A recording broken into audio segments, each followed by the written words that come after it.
Last year I came to Japan after Fukushima on behalf of the European Committee on Radiation Risk, and I warned the people of Japan about the cover-ups and about the dangers of the enormous amounts of radioactivity that were being released.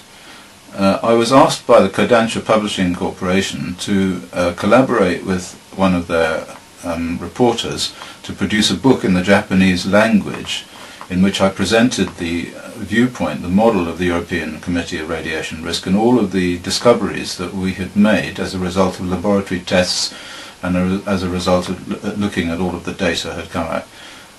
And this book is now being published. It will be published today on the 25th of July by the Kodansha Publishing Corporation, and if you want to know what the effects of the accident are, and you want to know about the cover-ups and the criminal irresponsibility of the government, then buy the book. In this book you will see leaked data on the extent of the contamination.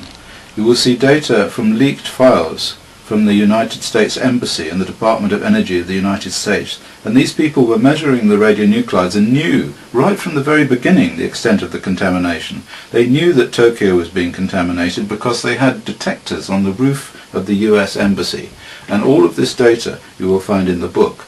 You will find the effects that these radionuclide contaminations will have on the people of Japan, and particularly those people living in Tokyo, because you will have been told falsely by your media that the people living in Tokyo were too far away from the contamination to have any health effects, but there will be cancers, heart attacks, leukemias and general ill health, according to the model of the European Committee on Radiation Risk, the ECRR.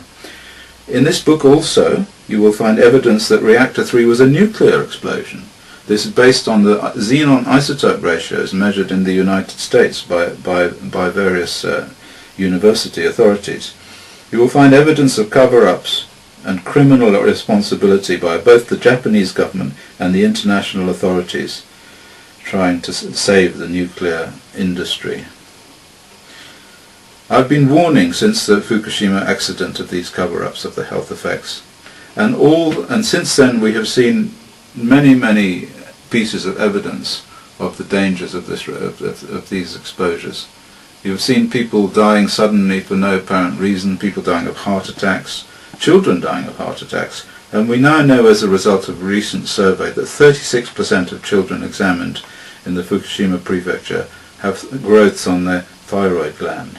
You need to know the truth, and if you want to know the truth, you have to buy this book.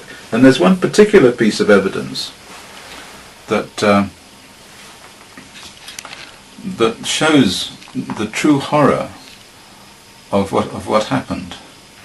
There was an air conditioning filter sent to the laboratories of the ECRR here by a lady from central Tokyo who lived on the 20th floor of a high-rise apartment. And this is an air conditioning filter from inside the building, so it doesn't take any air from the outside of the building.